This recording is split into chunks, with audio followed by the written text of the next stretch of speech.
Okay, I think we'll get started here. Hi, everyone. Good morning or good afternoon, depending on where you're joining us from.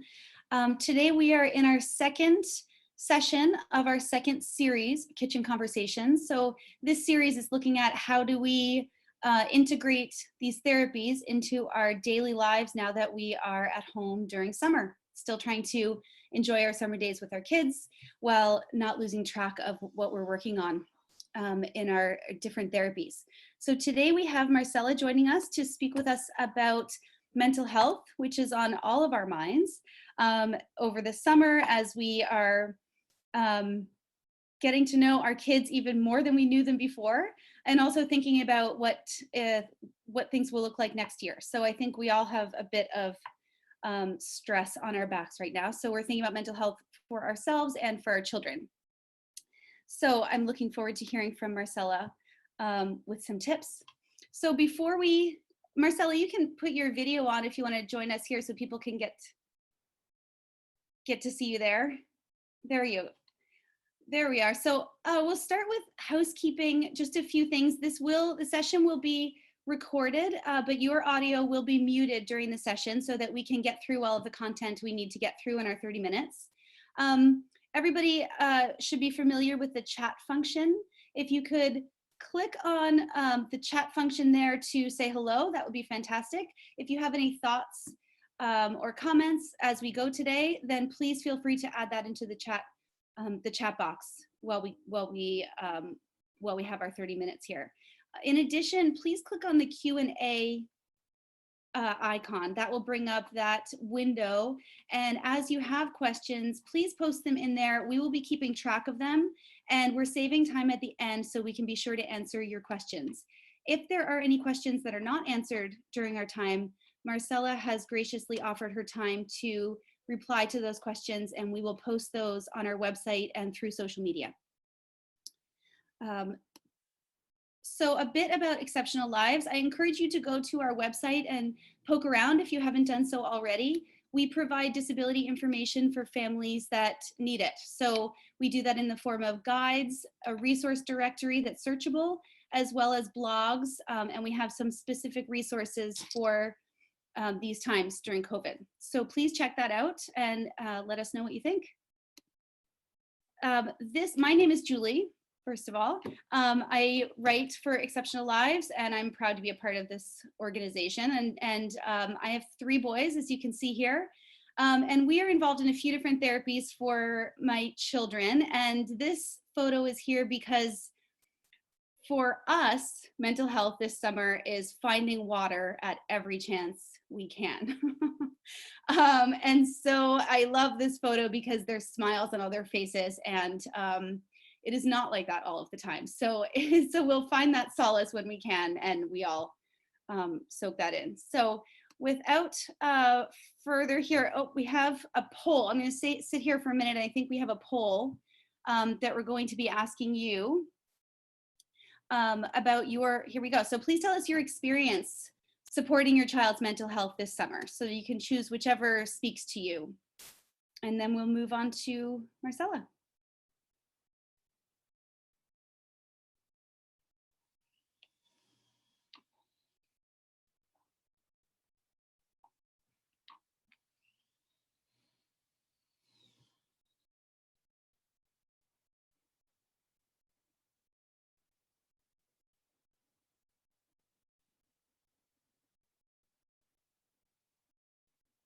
Okay, we have quite a bit of providers looking for strategies to support clients and families. Welcome. And all of the above. So I think that makes sense with what we were expecting. And I think that your presentation is well suited to that, Marcella. So we will move forward, and just let me know when to move to the next slide. Okay. Thank you so much for inviting me, for having me. I'm a provider.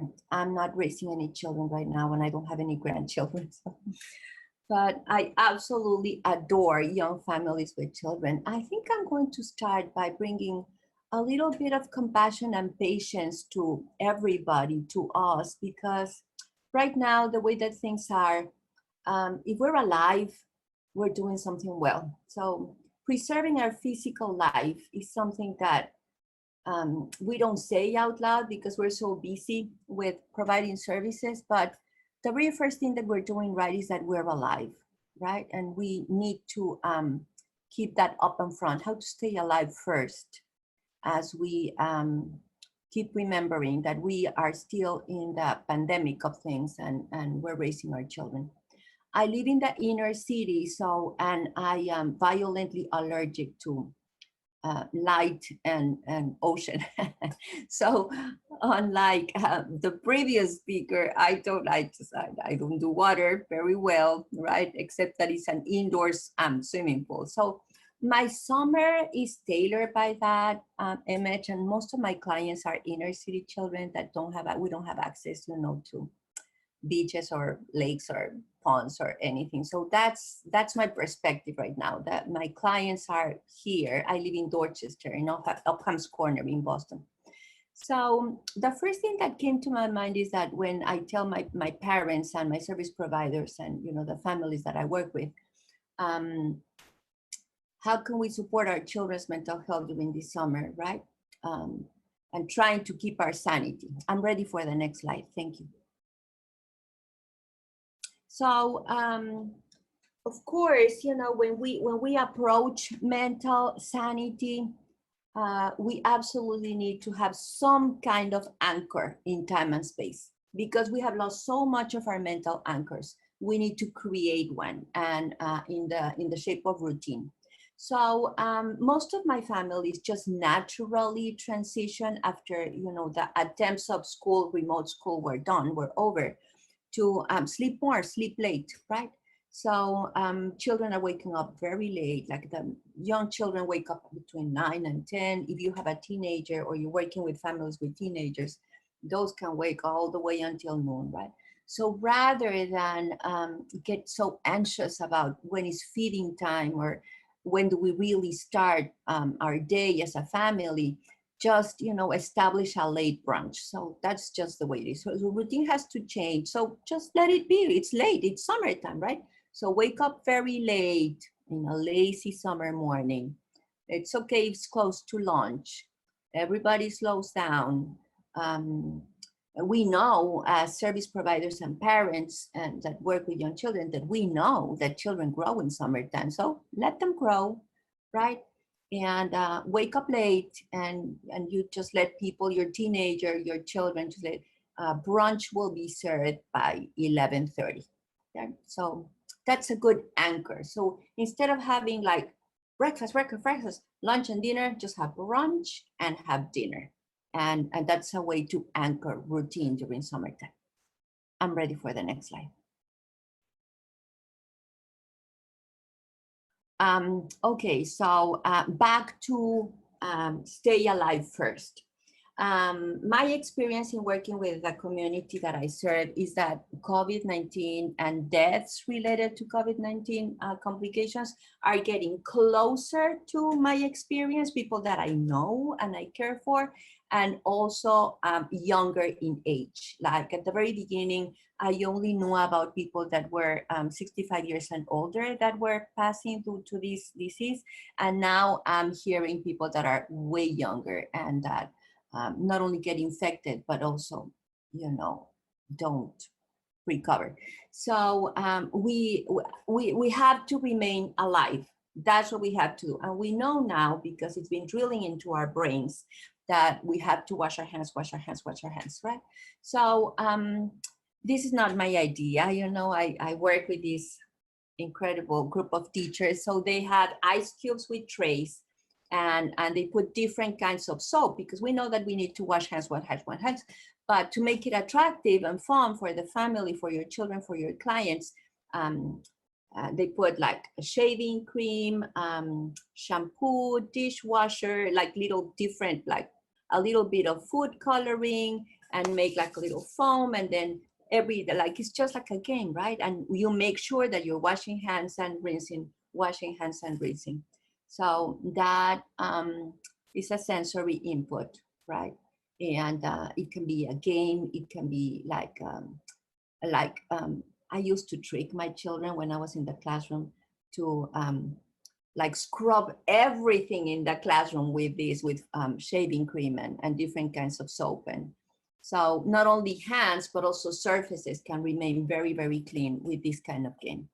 And in order to not make like a puddle of slippery soap, you use the soap and then you have a towel. So you keep your drying the soap as opposed to rinsing it. And then it's a lot easier to take it off completely. So worst thing that could happen to you is that the surfaces are sticky, but there still will be clean for the most part in terms of the virus. I'm ready for the next one. So some of my sites have opened already, some of the sites that I serve and I work with. So I haven't been there physically because we're not supposed, service providers are not supposed to visit our sites right now, but I work with them remotely through Zoom and other tools. And I was very surprised to hear that the most difficulty that some teachers are having is to remember themselves as adults. Don't stand too close, right? We need the 6 feet apart. And that has been very, very difficult to remember for everybody, for children and for teachers. So teachers just run to each other and hug and kiss and cough on top of each other. And even teachers say, whoops, I forgot again. And I'm here like speaking into your face, right? Still with masks, but still getting too close. So part of what we need to remember, we need to retrain our brains, which is kind of unnatural, frankly. It is very counterintuitive because we want to get close to one another, right?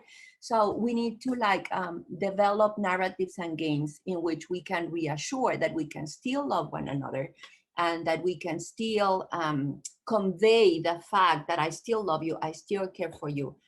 Eventually we'll hug again and kiss again. Adults, all adults, parents and service providers and teachers, we need to lead by example. You're like extending hands and saying, this is the way I keep you safe. It's not about me, as we've been drilling, right? This is the way I keep you safe. Like this is the distance. This is the living space, the life affirming space, not out of fear, but now this is the way I take care of you and that I show you that I love you, right? And the YMCA at Queens. So the YMCA at Queens, New York, it never closed. It immediately after the pandemic, it turned into a childcare emergency center. And so they have been open all the time, mixed age, and they haven't had one single COVID-19 case. And the way that they're doing is that they're checking temperature in them every day at drop off. Everybody wears a mask. Everybody, all day, children and teachers and caretakers. It's a game. It's the way it is. It's decorated. It's a fashion statement. Everybody wears a mask all day long, and everybody washes hands at the tune of a song at every transition. So we know it works. I mean, who wants to wear a mask when you're a young child? But it can be done, and it works. I mean, we know that it works. So yeah, physical practice, like teach and convey and model physical distance, and while washing hands, and also modeling wearing the mask. And I do a lot of mask wearing at Zoom, especially with young children. It's almost like playing peekaboo. The younger the child, that needs, right? So I have my collection of masks and I wear them and I show them, and I have dolls with little masks, and I say, this is my doll, she's going out to play, that's why she's wearing her mask. So I model, right? Okay, I'm ready for the next one. Okay, so if we have a late brunch, right? So we woke up late and we had our meal very late, close to noontime, and then maybe we played a little with soap, or we took a shower, or we played a video game, or whatever it is that that your family or your children do, right? And then we still need quiet time. We keep quiet time alive, and children. I never believed it until I really started trying it with young children. 3-year-old children can meditate in silence. They can. The only thing that you need is like a timer, right? And if you begin with 30 seconds of quiet nothing, right? And actually those asanas that are there, you know, like crisscross applesauce with like certain body movements of, or hands on your heart, or covering your eyes like this, count to 30 seconds. You start with 30 seconds, quiet, quiet, quiet, and they slowly, gradually grow. And then after quieting, one of my teachers says, let's reset our brains, right? And the way that they reset the computer in the brain is by covering eyes, and they count very, very slowly to 30, and then 30 seconds of silence. And then they wake up and they stretch like waking up, and then it's quiet time, like 10 minutes of, you can read a book, or you can play with Legos, or you can do whatever you want to do, but it's quiet time. It really works. It takes less than a week than establishing quiet time for your family, and you can model as well. It can be taught through Zoom. I've done it. Okay, is there another slide? Oh, this is a good one. Okay, summer 2020. Who would have thought, right? When we were in New Year's, in the New Year's Eve, like we say, 2020, oh, a new decade. Well, guess what? Like, has everybody tried to reset the whole decade? Because it's not looking very good. Okay, this summer, it seems like in summer 2021, it's starting to begin to look like maybe we'll have 1 or 3 vaccinations that might work, right? So things will be closer to normal. This summer, it's like a lifetime experience. It will never, ever, ever happen again like this one, right? It is like being alive in the sinking Titanic, right? Or better than that, a little better than that. We are on the surviving boats with lifesavers around us, right?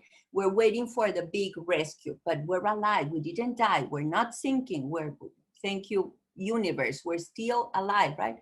And by 2021, we can maybe say that we're survivors, but by 2025, right, when our children are maybe 8 or 10 or 15 or whatever age they are going to claim, I am a survivor of summer 2020. It was not only the pandemic, it was also all the racial tensions that everybody's enduring, regardless of your color and your background, and the super high intensity of getting closer and closer to the elections. Next summer, we'll have a new president.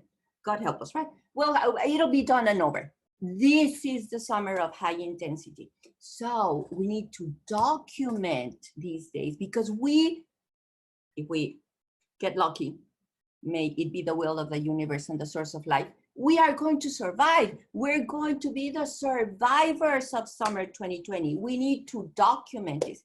There is a super cool activity in the MFA. It's called, oh yeah, that one. MFA play dates. So that's me. And it is an activity inspired in a piece of art that is displayed in the Museum of Fine Arts when it's open, right? And it's for the whole entire family. You don't need to know how to write in order to keep a journal of summer 2020. And I've done it with children as young as 2.6, 2.7. And adults can sit down and journal, you know, the feelings and the thoughts and everything that is going on right now. And then you can like color. You don't need, the only thing that you need is some paper, like an old notebook, and drawing materials. And so there's the activity, the play date. The Museum of Fine Arts has other play dates that we're doing while the museum is closed right now. And yeah, so keep a journal. We are going to be the survivors of this intense period. And that conveys like optimism, right? Like we're going to get out of this eventually. I have 8 minutes. I think I'm done. Yeah. Let me read the chat to see if anything's there. Thank you, Marcela. And I just want to let everyone know, Marissa may have done this already, or she's going to put the link to the MFA site on there so that you can access the art journals that Marcella was talking about, the kids' activities or adults' activities. It is a family. Yeah, it is a family activity. It works very well with a group of people. And then children love it. You will be so surprised if you start this activity. Your 3-year-old child will tell you, where's my journal at 6 or before going to bed. I love that. Okay. All right. We have a couple of questions here, Marcella. So the first is, my child is doing well with summer activities, but when we even start talking about school, he gets incredibly anxious and shuts down. How do I open the conversation? Don't call it school. Who says that it's school? It's just a super fun game that it's fashionable and all the moms are doing. Like, why do we need to call it school? It's just a super fun game. Yeah. That's what comes to my mind. Reframe it, reframe the activity. I have this mom that was supposed to do flashcards with her kid, developing language, right? Because it's in speech therapy and she's a little behind. So, so what she did was to play the flashcards with her husband first, right in front of the kid, until the kid came and they say, what are you guys doing? So we're playing this super, super fun game, which the flashcards to elicit language, right? Of course she wants to play. Children want to be in, always, no exceptions. I wonder, I don't know, but I wonder if this person is speaking more to the fact that some kids are going back physically to school. And that can be very anxiety provoking. I see. Well, we need to tell our children the truth. I think that we need to tell the children the truth and say, well, yeah, yes, you're right. There is COVID-19. This is going to happen, but there are many, many adults that are in charge of taking care of you. And these are the adults that are making sure that you're going to be safe. Mention the teachers and the caretakers. I am also making sure that your school is safe and you're going to see your friends. You won't be alone. There will be other friends with you. It won't be the same. It won't be the same. Your classroom will look different. You'll have new friends and old friends. But adults are in charge, and we're making sure that that you're going to be safe. Mm-hmm. Yes. Okay.